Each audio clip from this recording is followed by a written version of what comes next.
家父在外经商，经常坐船出海。有一次遇上了海难，就再也没有回来了。今天是家父的忌日，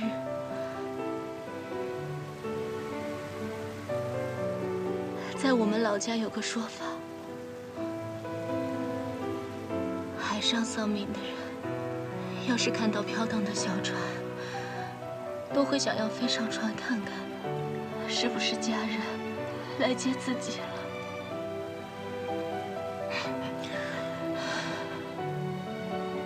你父亲不会失望的。这世间怎么会有父亲对自己的女儿失望呢？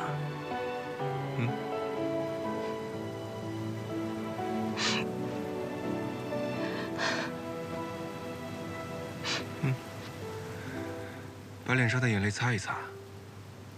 对不起啊，今天把你伤着了。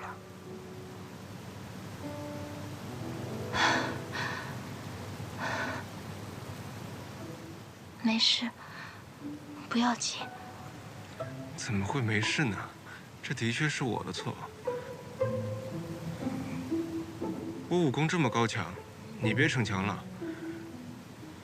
我一会儿通知医馆，给你做一下正骨，然后再喝几天舒筋活络的汤药，你的肩膀应该就没事了。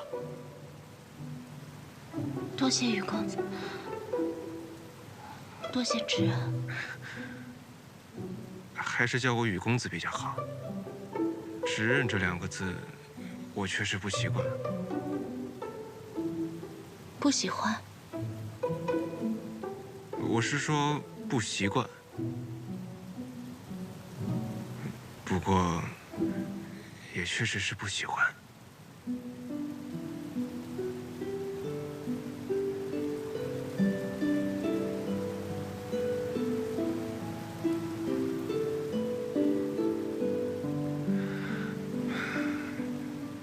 云姑娘，时间不早了，我得送你回去了。抱歉啊，我必须送你回去。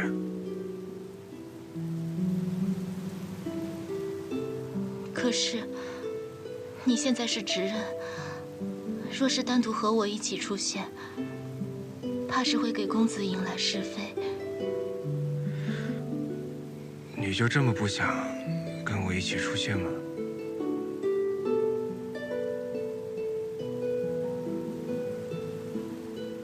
哎，你别担心，我不怕是非。况且我也是要去别院的。公子为何要去别院？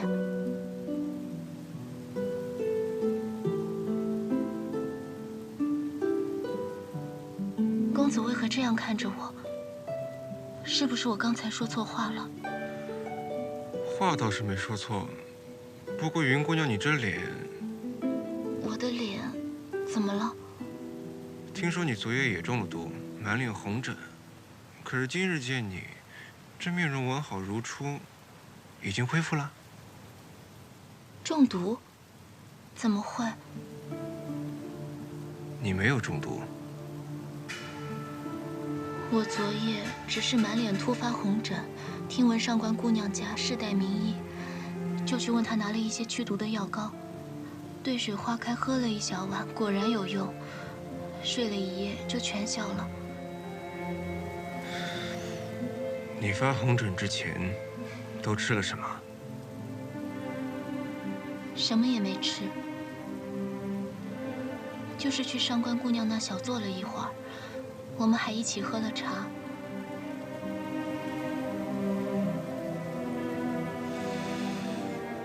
昨夜江姑娘也是喝完茶之后就身体不适，去了医馆。大夫查证之后，才被证实中了毒。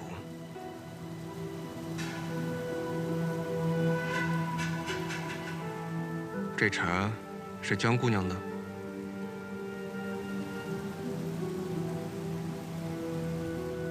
云姑娘，这茶是江姑娘的吗？茶是上官姑娘的家乡茶，我和江姑娘觉得夜深了喝茶睡不着，可上官姑娘还是执意要泡给我们喝。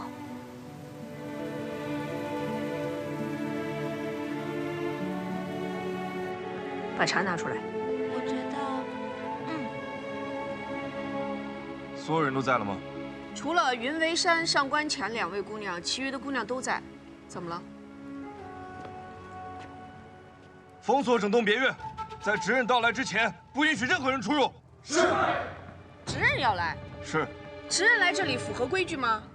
执刃说的话就是规矩。可是这也太……嬷嬷，可是对我的命令有意见啊？没有没有。可是我的小少爷，这也太……云为山姑娘，你怎么和执刃大人在一起？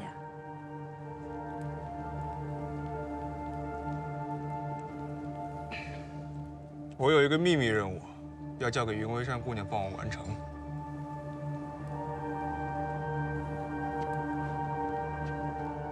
跟我来，搜查院落以及每一个房间。是。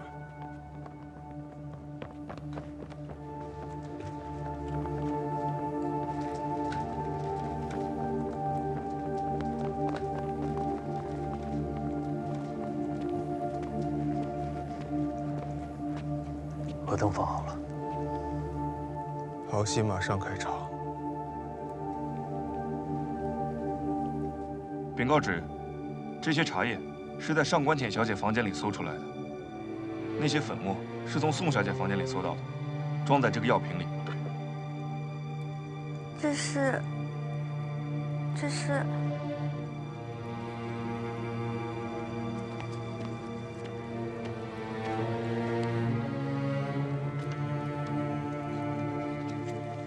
我要是你，我现在就把这指甲洗干净。站住！洗干净之前，把剩下的刮下来。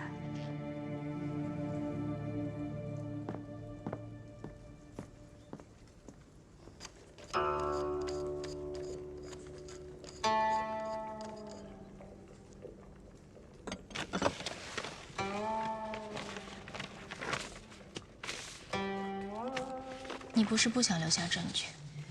找不到证据，宫门人就会一直追查，没完没了。是时候给这件事情做个了结了。怎么了结？给这个东西找个合理的主人。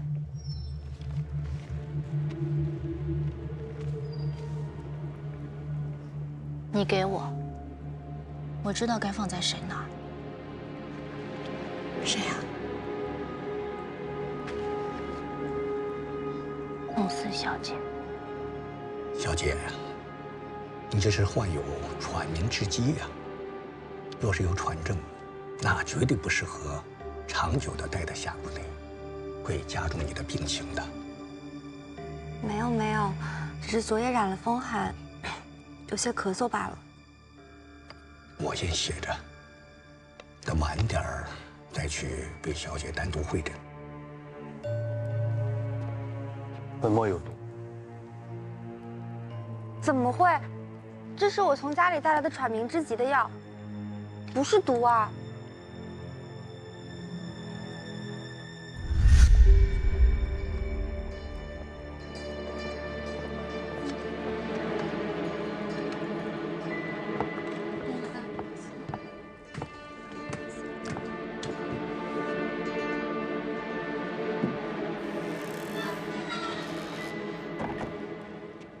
进入宫门之人，都会彻底搜查全身，任何药物都不允许携带。你是把这个小瓶子藏在哪里带进来的？我放在。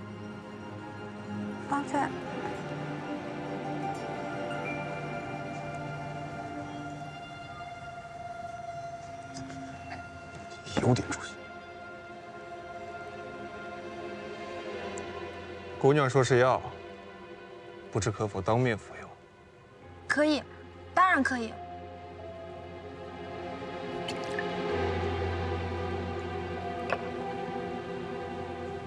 这颜色不对。怎么？不不能喝吗？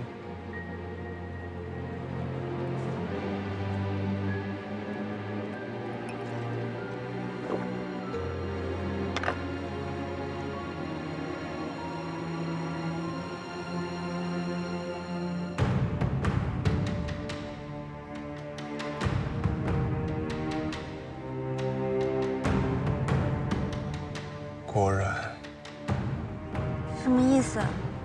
可惜了这样漂亮的脸蛋，心肠却如此恶毒。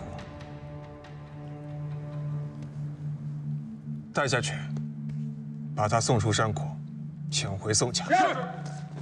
不是我，你们弄错了，不是我。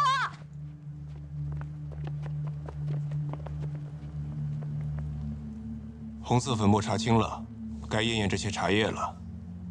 本来我想让上官姑娘亲自服用的，但她本人却不在。有趣。我来试吧。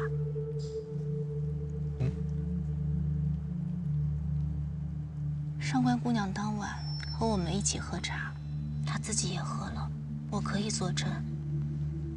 所以，我相信这些茶叶没有问题，而且，确实是上官姑娘治好了我脸上的红疹。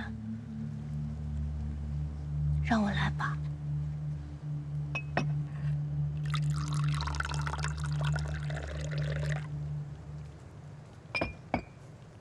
等等，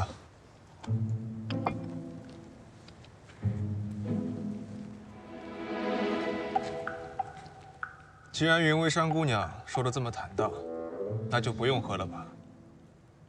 知任大人，这不太好吧？你一碗水得端平吧？这是一碗茶，又不是一碗水。虽然她不用喝了，但是我想审问一下上官姑娘，为何？云姑娘刚刚可能没有注意听，所有进入宫门之人都需要全身搜查，不可携带任何药物或者武器进入山谷。云姑娘刚刚说，昨夜她是吃了上官姑娘的药膏才缓解了红疹，所以我想问一下上官姑娘，她的药膏是从哪里来的？这天色也不早了，我就在这里等吧。上官姑娘应该很快就回来了吧？不然天黑了，可能就回不来了。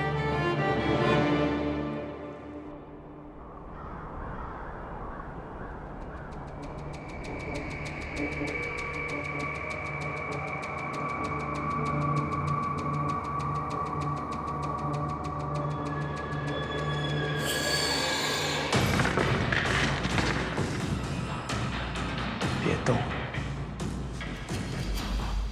你是谁？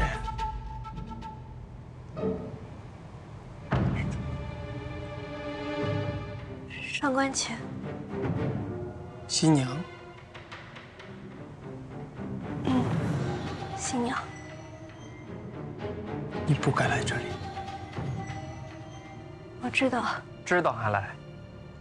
你来这里干什么？替我诊脉的周大夫说我气胆馨香，体质偏寒，湿气郁结。不知道是不是因为这个原因，我只拿了个白玉令牌。我来这找他是想看看有没有什么别的方子能治一下我这偏寒的体质。你就这么想被执人大人选中？之前想，现在不想了。不想还？大夫说湿气郁结不利于生命。那你说之前想，现在又不想，这是何意？你应该就是公园芷少爷吧？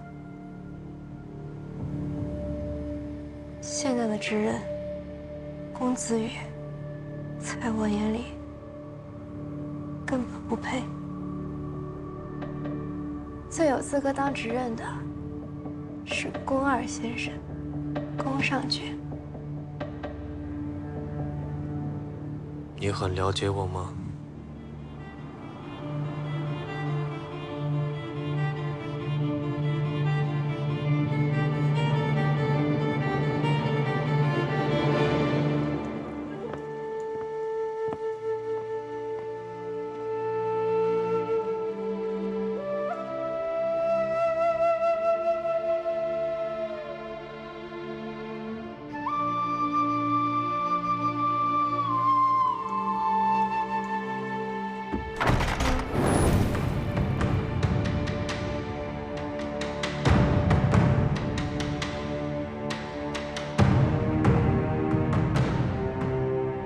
上官姑娘，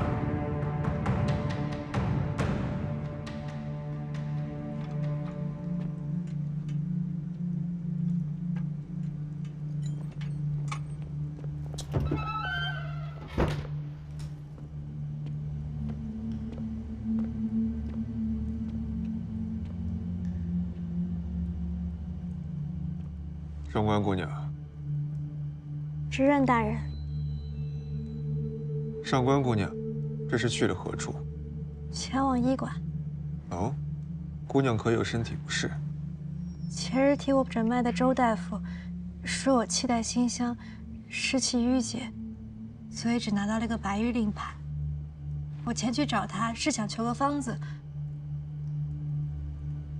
说不定就能拿到金色令牌，被执刃大人选中，成为新娘。上官姑娘，这宫门内地形错综复杂，你是如何找到医馆的？而且，父兄遇害之后，这宫门内高度戒严，你竟然可以一路畅通无阻，有来有回。确实复杂，把我都弄晕了。幸得我遇到一个前去医馆取药的姑娘，我跟在她身后才找对了地方，而且回来的路也好些折腾，天都黑了。小女子不知宫门内规矩，如有任何逾矩之处，还请执刃大人责罚。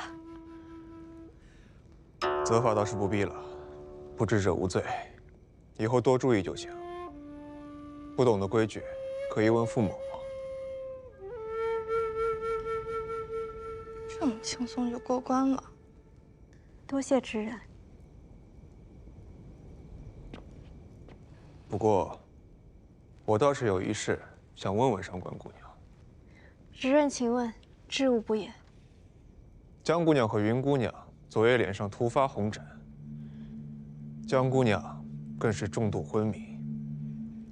云姑娘跟我说，他们都喝了你从家乡带来的酱花茶，所以我想问问上官姑娘。执刃大人是不是想问，这酱花茶是如何带进宫门里的？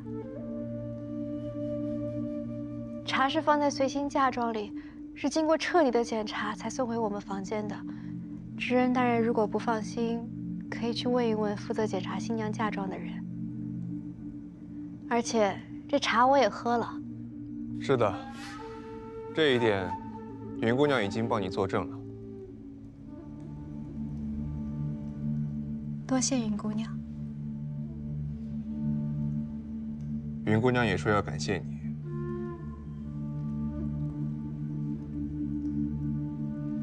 云姑娘，此话怎讲？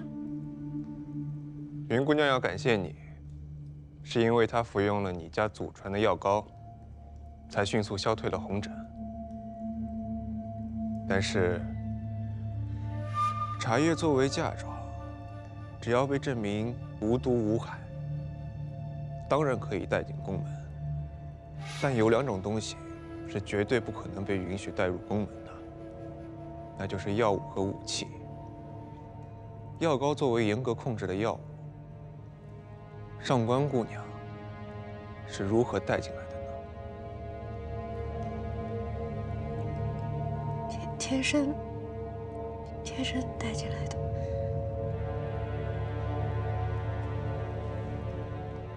那一会儿麻烦上官姑娘把剩下的药膏交给侍卫，让他们带回医馆研究一下。如果真的是无害的良药，那倒也是无妨，只是希望以后不要再犯。但如若这药膏有异，我会再来找上官姑娘。就算是无害的良药，也是宫门的大忌，不可无妨。我说无妨就无妨。小祖宗，多谢执刃大人宽宏大量。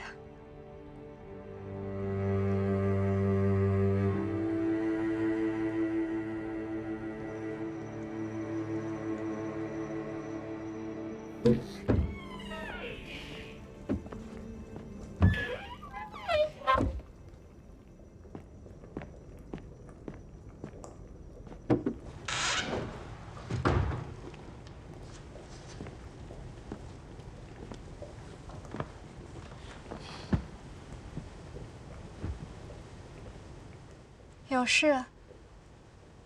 你今天当真去了医馆？对，真是去找大夫？那倒不是，体寒气郁本来就是编出来的。我和你一样，在无风的时候就吃了好几个月的药，身体早就调理好了。我去医馆是想找宫元直，没想到歪打正着，碰上了宫上爵。原来你的目标是宫上爵，你还挺聪明。宫家子弟中最难对付的就是宫二。宫门里每个人都难对付，是吗？我看公子羽看你的眼神都是直勾勾的，有把握了吧？有，应该有。你呢？我也有，特别是今天见到宫上爵之后，我觉得我更有把握了。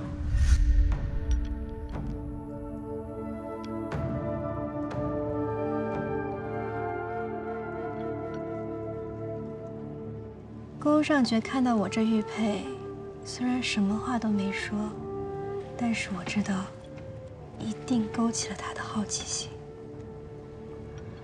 好奇心就是最大的诱饵，他一定不会放我走的。这玉佩什么来头？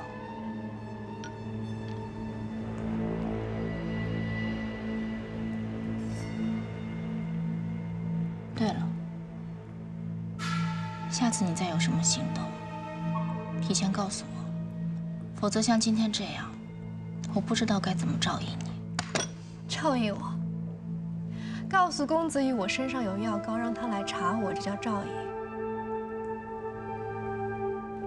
应？以我们两个的身份来说，你觉得，在宫门众人眼里，我们俩的关系是亲密无间更好，还是彼此敌对，让所有人觉得我们恨不得将对方杀之而后快更好？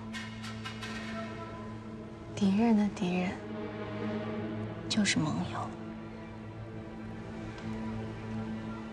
只是在刀尖舔血。这是目前最好的办法，不是吗？我的目标是公子羽，你的目标是宫上爵。要赢得他俩的信任，首先一点，就是得认同他们的敌人，和他们站在一边。宫上爵一直是呼声最高的执刃继承人，而且他对公子羽的身份血脉一直存疑，所以他和公子羽必成水火之势。如果公子羽真的选中了我，宫上爵也把你留了下来，公子羽必定不会放弃新娘这条线索，所以他一定会严查我。同样反过来，宫上爵一定不会放过你。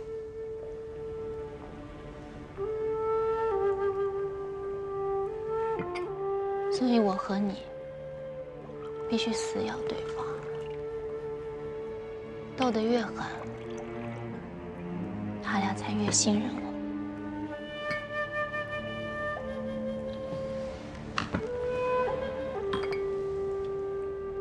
那就斗吧，姐姐，手下留情。我们有吗？有什么？亲，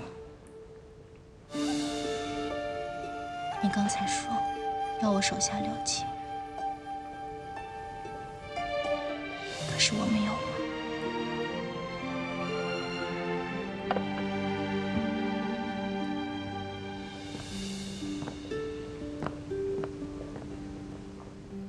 林微山，如果最后我们都同时被选中，那接下来的路会很难走。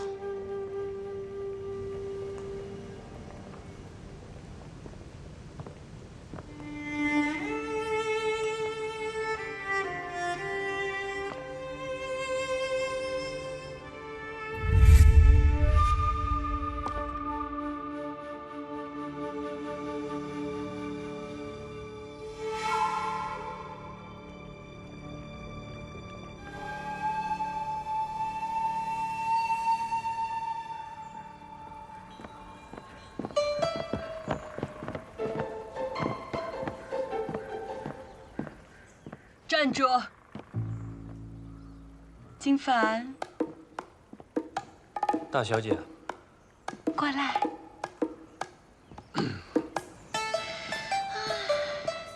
天都没亮，鸡还没叫，你要去哪儿？医馆。医馆在那儿。你往哪儿走啊？没事，我绕一下，不打扰大小姐。真没出息，堂堂男儿，前路有一点困难。哦不，一脸军训，都不知道迎难而上。哦不，迎头而上，真是白长了一副好皮囊。这和我皮囊有什么关系？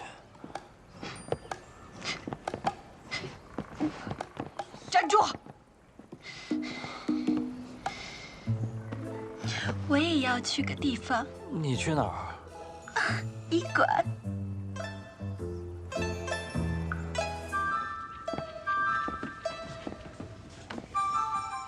百草萃。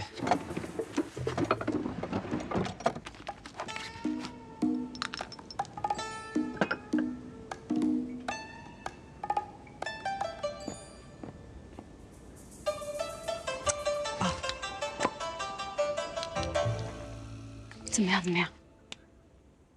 这2颗药丸乍看之下并无二致，但刚取出来的这颗表面光滑，泛着光泽，而前少主和老执刃服用的百草萃，却稍微粗糙暗淡一些。光滑、粗糙。哎，什么操作？加热一下。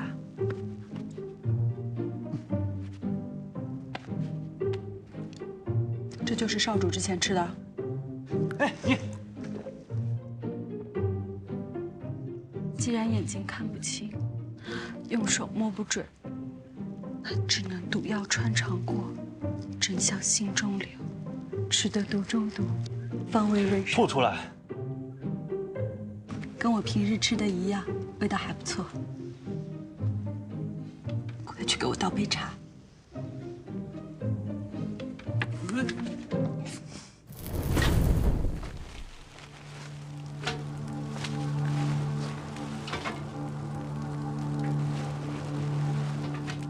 真的不会被人发现吗？进错药材可不是件小事。闭嘴！这一碗给我过严实了，烧干净些。是。袋子也烧了。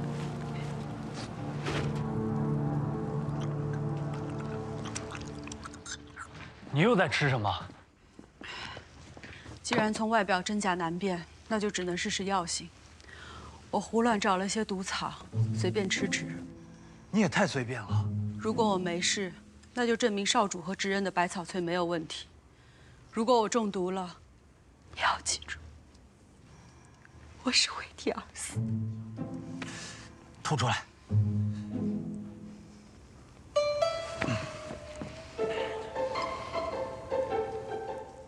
真生气啦！骗你的，我怎么会吃毒药呢？宫门的毒药不会放在药房里，这前厅啊，只是一些功能性的药丸罢了。百草萃不仅可以避毒，还可以让一些功能性的药丸失去作用。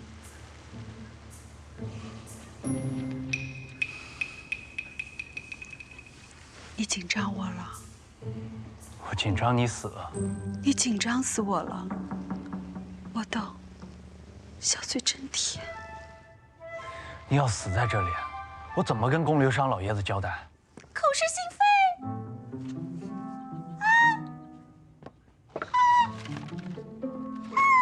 百转千声，此药丸会影响声带变化，令音色变窄变尖。男子乔装易容时搭配使用，女子慎服。那是不是就证明少主和执刃的百草萃被人换成了无效的假药？那人家的吸尘还是有作用的。你有没有闻到一股刺鼻之气？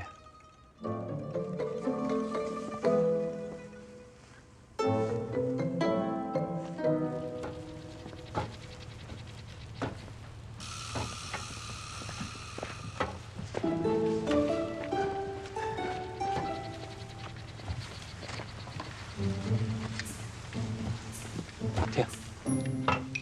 这是什么意思？就是停的意思。你都说了停，为什么还要做这个动作？你都做了这个动作，为什么还要说？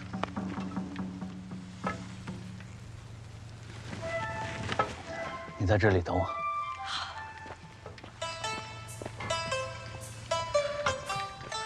你在做什么？金侍卫，我在烧过期的草药。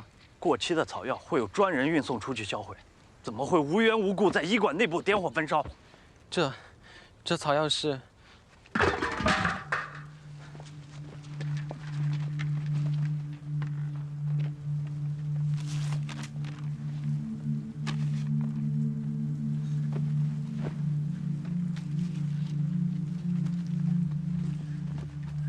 金公子有心了，还为我准备了惊喜。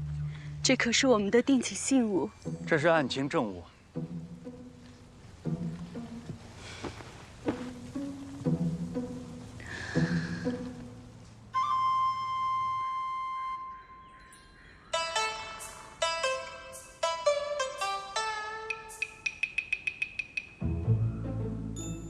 照医书上记载，这确实是神灵花。但为何那个医馆的下人鬼鬼祟祟，像是要毁尸灭迹呢？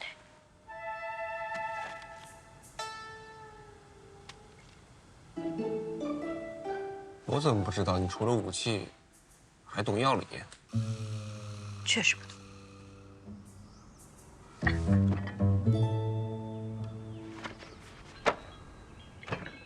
我们都不懂药理。宫门的解药跟制毒都是由指公负责，但这宫元指不可能帮我。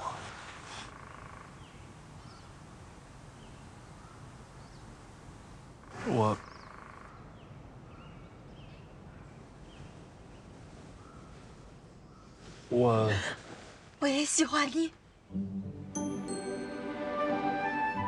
我认识一个很擅长药理的人。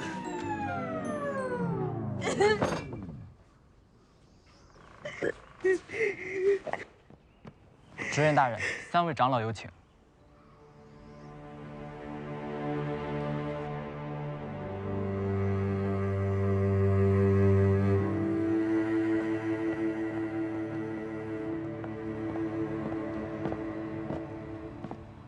见过3位长老。子越，按照礼数，父母离世，守孝3年，不可娶亲，不可饮酒欢庆。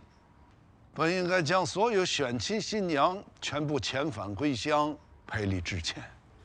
但念及此次变故，吴峰也掌握了进入宫门的方法。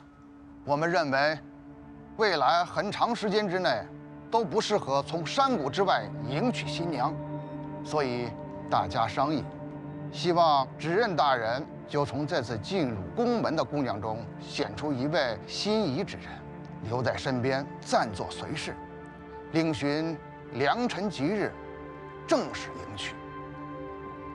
好。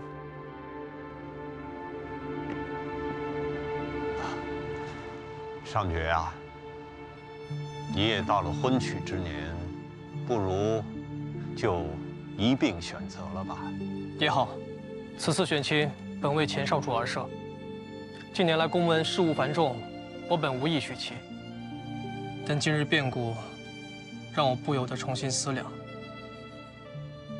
宫门血脉一直薄弱，况且从近期种种迹象看来，吴峰对宫门的围剿已经开始谋篇布局了。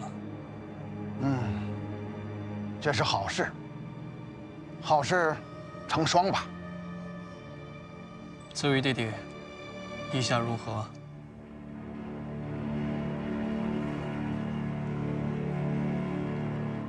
上爵哥哥要娶亲，自然是好事。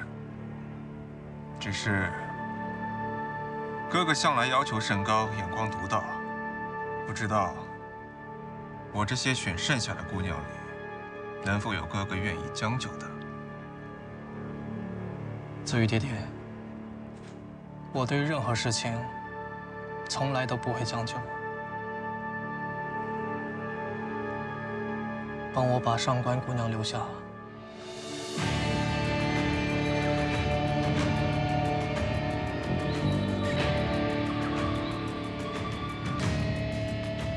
知人，你不会是也想选上官姑娘吧？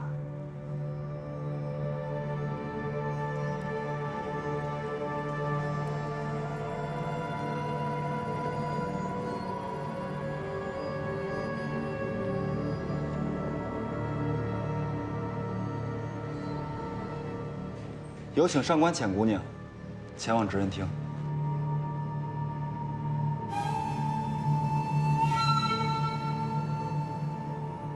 执人大人选了上官姑娘，那我们这些人怎么办？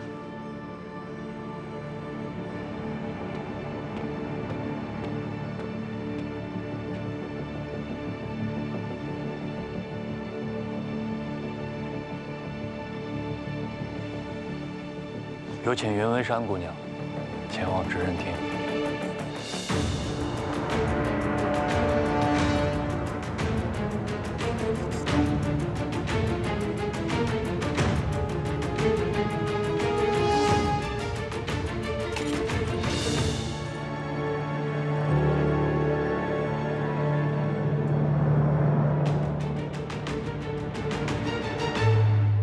人带到了。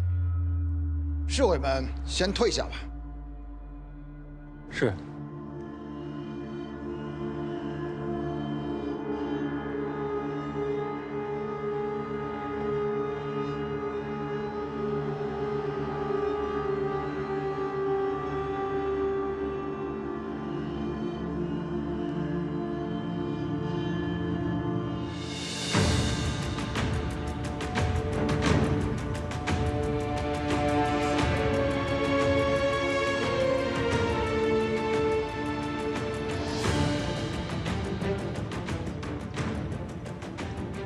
监侍卫，你不能进入宫门后山。我知道。麻烦将这个信物带给岳公子，告诉他说有一个绿玉石在这里等他。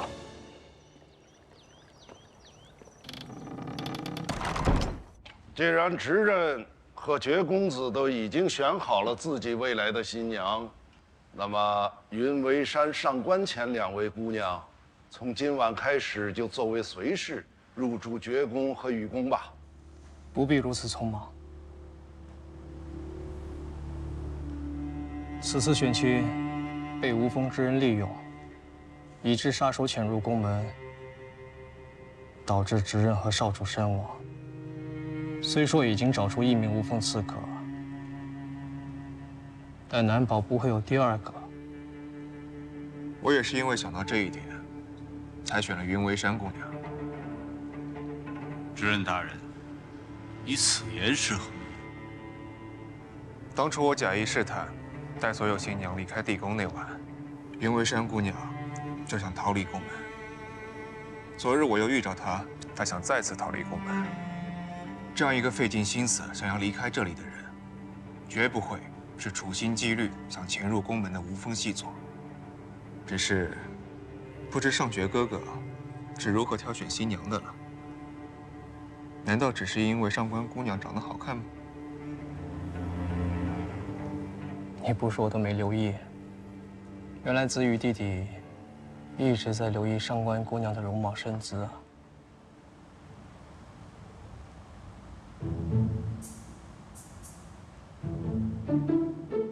三位长老，无论我和子羽弟弟各自的理由是什么，为确保万无一失，我已安排画师稍后为两位姑娘画像，然后连夜派人前往云微山的老家离溪镇和大福城的上官家，向当地邻居、街坊亲友一一求证，验明正身。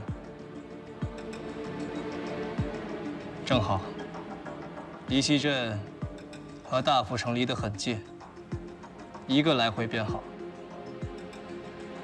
各位长老，以及子羽弟弟，我想在这样的非常时期，再小心谨慎，也都不为过吧。当然，当然。所以，这些日子里，就先委屈两位姑娘，暂时留在别院。我会安排更多的侍卫保护两位的安全。如果不出意外的话，你们就是家人。多谢宫二先生。大福城离这里可有些路程，看来我们还要在这别院住上10天半个月的。这新娘进山时没带任何生活用品，不知我们可否出宫门去镇上采买些日杂所？两位姑娘若需要任何物件的话，尽管吩咐下人采买即可。1个时辰之内保证准备妥当，无需自己奔波劳累。况且，我已经备好了最快的人马，带着最快的信鸽。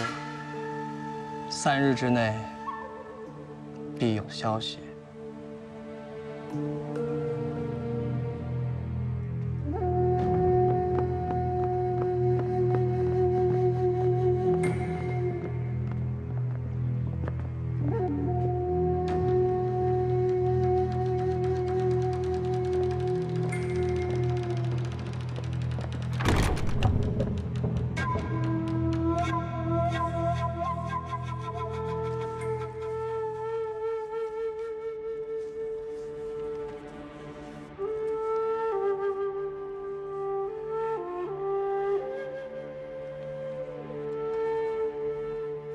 虽说已经找出1名无锋刺客，但难保不会有第2名。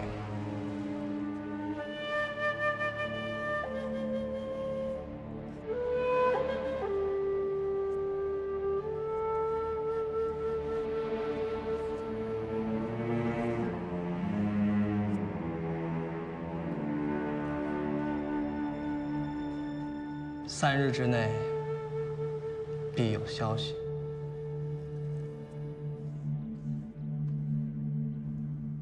子尚大小姐和原旨弟弟都到了，我想请3位长老多留一会儿，我有要事要和大家商议。3位长老年事已高，先让他们回去休息。你有什么要事，可以直接跟我说。我虽然年纪尚轻，资历尚浅，但我已经是执刃，还请绝公子注意分寸。我要商议的，正好就是此事。想必你也留意到了，从你进来到现在，我没有开口叫过你一声执刃，对吧？想要让我对你喊出这声执刃，子羽弟弟，不容易，也不难。今日长老都在，我想说的事情是，我宫尚爵不认可，且反对公子羽成为宫门新的执刃。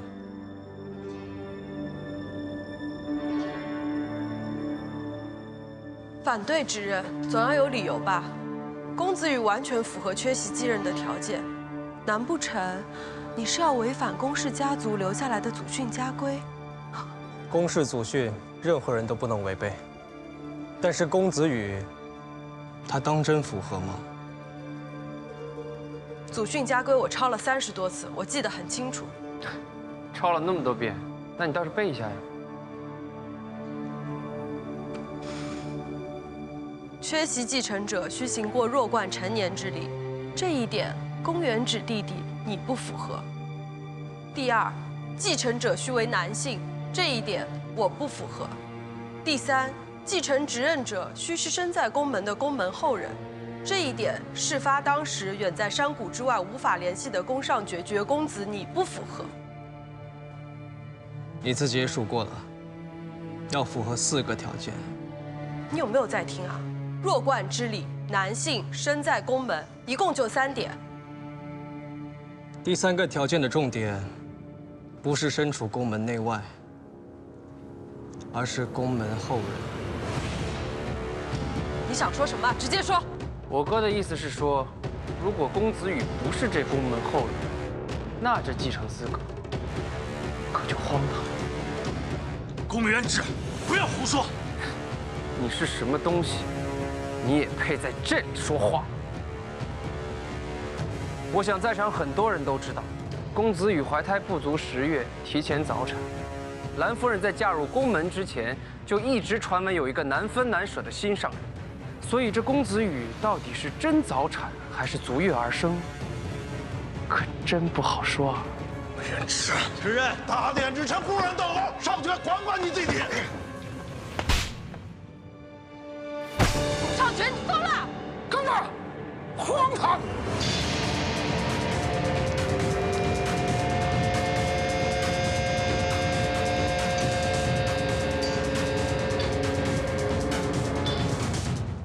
你们平时无法无天，蔑视家规也就算了，今日3位长老都在，你们还敢突然动手？公元止还没成年，莽撞无知，不和他计较。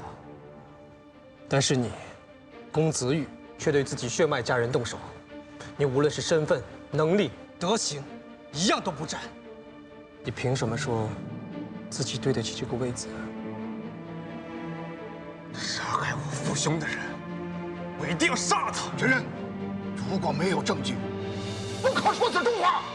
无凭无据，血口栽赃，你不配当执任。证据我当然有，还有你宫上权，你也脱不了干系。我怎么了？当晚我父亲见的最后一个人是你，你们聊了些什么？你为何着急要走，甚至要连夜离开？你们到底去了哪儿？做了什么？有谁看见？说得清楚吗？当然说得清楚，自然也有人知道，但这是机密，由执任亲自下达的命令，我没有必要向你汇报。我就是执任，我命令你现在立刻马上向我汇报。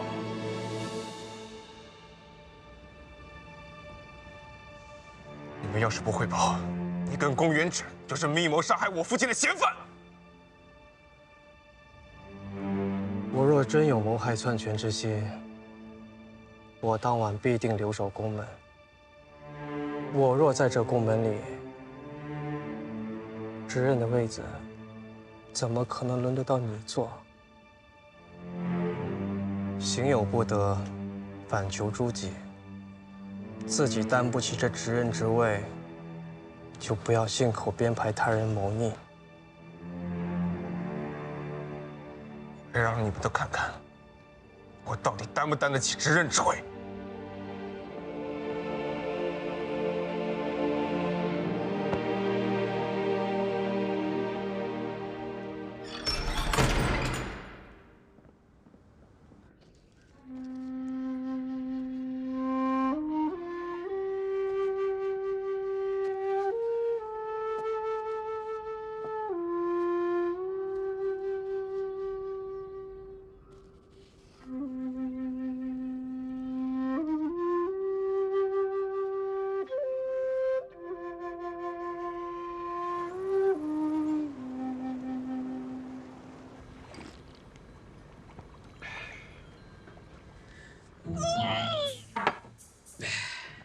你就别气了，你又不是不知道，宫二、宫三从小到大都是这副臭德行，大的死鱼脸，小的死鱼眼。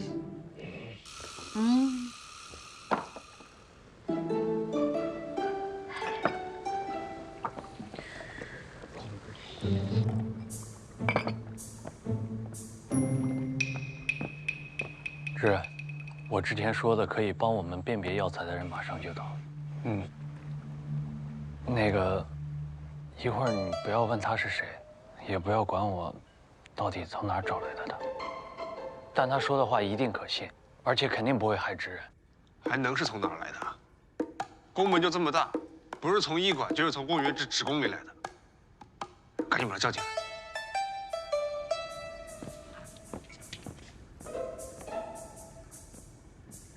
我第一次发现他说话这么磨叽，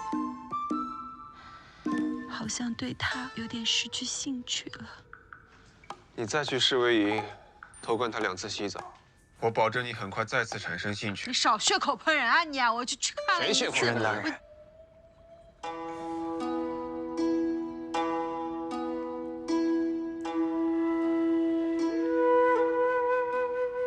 你是？ 说好不问的呢。知人大人，我姓岳。3山5岳的岳，风花雪月的月。岳公子，岳哥哥，我可能比你哥哥年纪少大多了。岳公子看着比金凡都小。 怎么会老呢？你若非说自己老，那我就叫你月老了。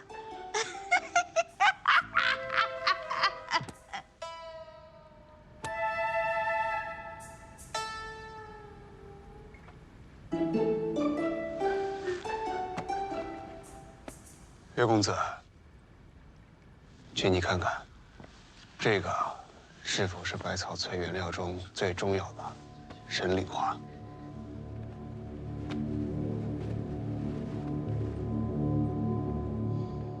这并非神灵花，而是灵香草。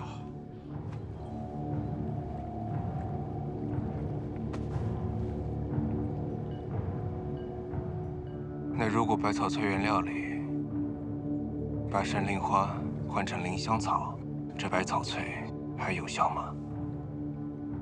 自然无效。神灵花是百草萃的核心，如果核心被调混了，那药效 就基本没用了。果然是职工搞，果然是职工搞的鬼。既然已经解开知人大人的疑惑，那我先回去了。等一下，知人大人还有什么吩咐吗？你说回去，回哪儿去？说好不问的呢，你这个骗子！知人大人，我想。 我们很快会再见面的，那时你一定会知道我是谁。告辞了，岳哥哥，让我送送你。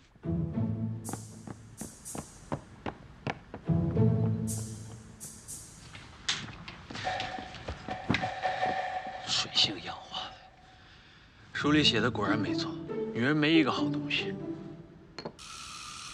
你最近都看些什么书？ 是不是要先把那个可疑的下人找过来审问一下？季凡，赶紧去找他。现在去啊？这么晚了？怕是已经晚了。好。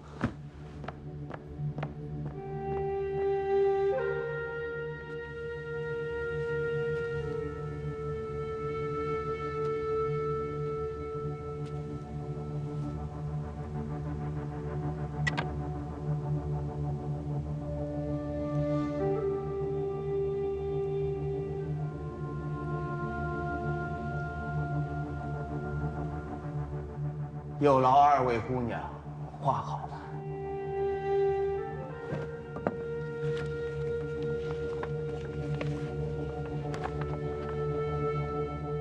辛苦大人。有劳大人，把我画这么美。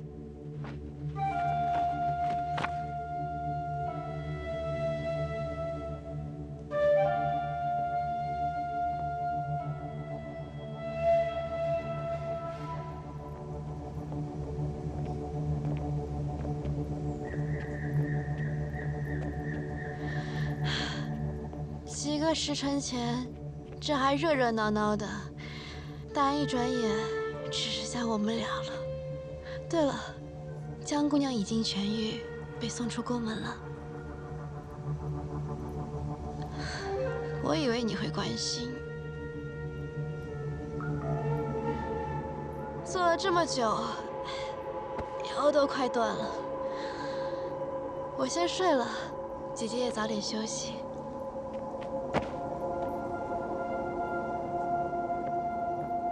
可是我还想和妹妹聊会儿天呢。这么大的院子，连个说话的人都没有，真叫人害怕。那就再好不过了。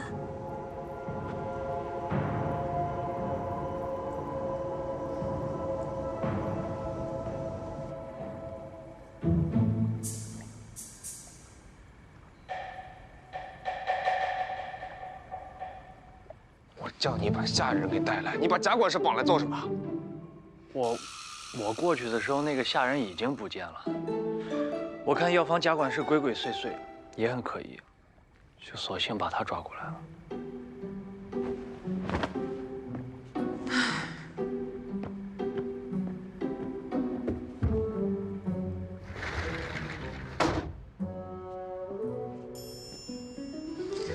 要怎么对他严刑闭口，是使用18般啊！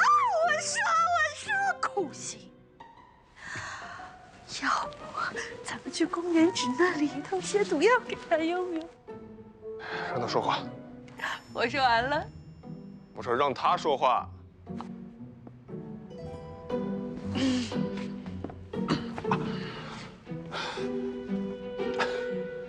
贾管事，你也是宫门老人了，今日念你体面，芷宫到底干了什么事情，你自己交代。老奴不懂，知人有事大可传唤，为何要将老奴绑来？是谁指使你将参令花换成凌香草的？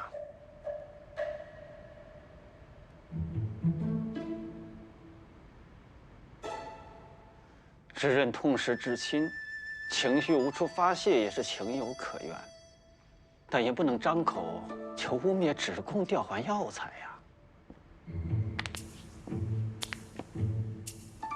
看来是我们冤枉贾管事了。金凡，给他松绑，好生护送出去。啊？还愣着干什么？给他松绑。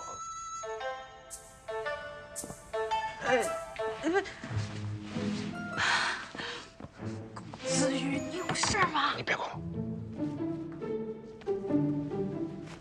一会儿所有人都会看到，金凡礼数有加的将贾管事送出雨宫大门。明日一早，我就找人放出风讯，说贾管事为钱知恩中毒一事提供了关键线索，并带上奖赏，隆重登门拜访。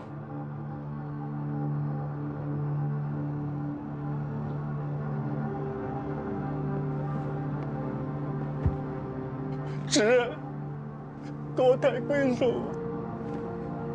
这消息若是传到顾元之耳中，老奴定是没有活路。贾管事，现在放在你面前就两条路，要么你把你知道的全盘托出，我作为知人还可以保你一命；要么你继续在这里打马虎眼，我们就各凭本事，天亮见分晓。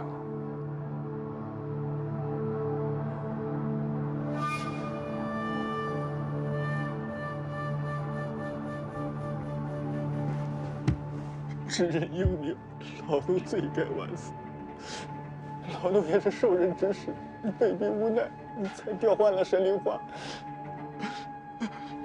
老奴愿替知人作证。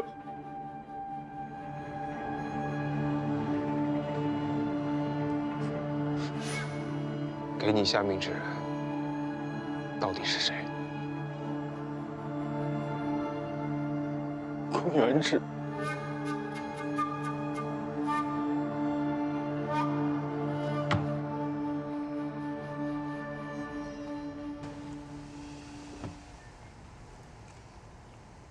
你想干什么？这么紧张？以我成水火之势，你属于公子羽，我属于宫上角，这么多人看着，你我聊什么天？你打算怎么办？什么怎么办？3日之后，当宫上角带回关于我们身份的信息时，我们怎么办？看着他们打脸啊，这有什么好怕的？难道你不是云为山？我当然不是云为山。我和寒鸦寺在离西镇袭击了云家小姐，冒充的她。那你麻烦了。那你呢？难道你真的是上官浅？大福城的上官浅？对啊，我就是上官浅。记住，不管发生什么事情，一定要咬死你的身份。你就是云为山，来自离西镇的云为山。那你怎么会是吴峰的妹？作为吴峰来说，你对陌生人的信任，未免多得有点愚蠢。陌生人？谁？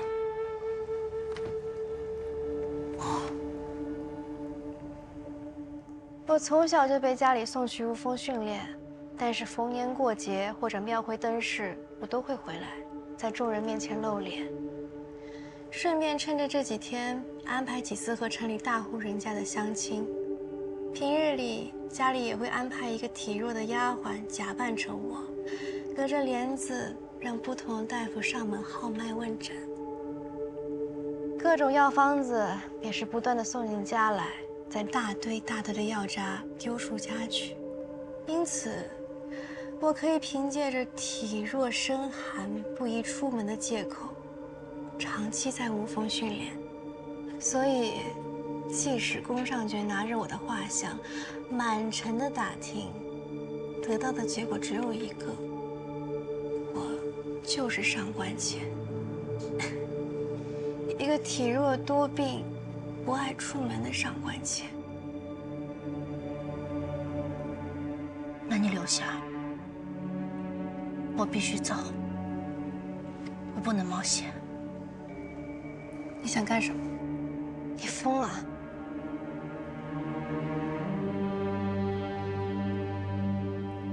我是你，我就赌。赌什么？赌吴峰是押宝在你身上，还是压在那个已经暴露身亡的郑二小姐身上？什么意思？就凭郑二小姐那身手和那愚蠢到极致的脑子，她和你一样，最多就是个痴。你真信？一句话骂2个人？我的任务是接近宫上角，而郑二小姐的任务，也只是你来完成。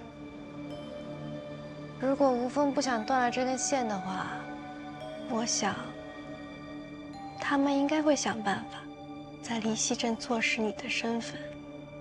对吴峰来说，只有他们不想做的事，没有他们做不到的事。记住我说的话，无论如何，一定要坚持自己的身份。你叫云为山，来自离西镇。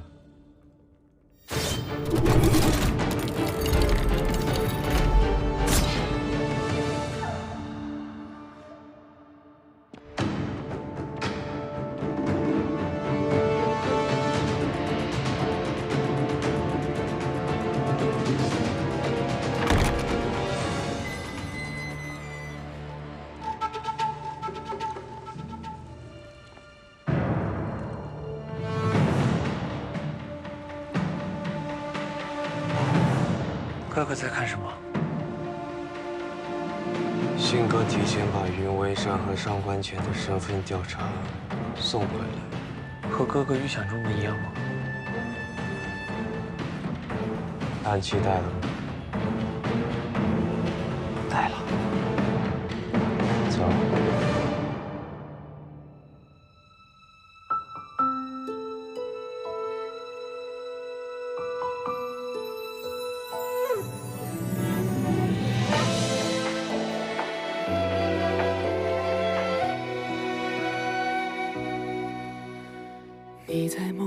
眼前的记忆，闪着光，淋着雨。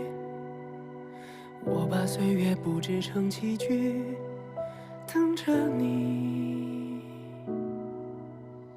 每次相逢都是运气，每次离别都是叹息。缘分在等刀锋落笔。你在梦里留下的痕迹，像谜语没谜底。我用回忆缝过了冬衣，每一针都是你。一眼瞬间忘却天地，执子之手，弹字无意。落字无悔，红尘不弃。我跨越山水奔向你，找到你，抱紧你的心，不在乎他们的提醒，我抱紧了风里。这不管输赢的赌局，黑白棋落下的痕迹，圈出一片小天地。我用尽全力奔向你，拥抱你，呼喊你的名，撕开天地所有风雨，斩断了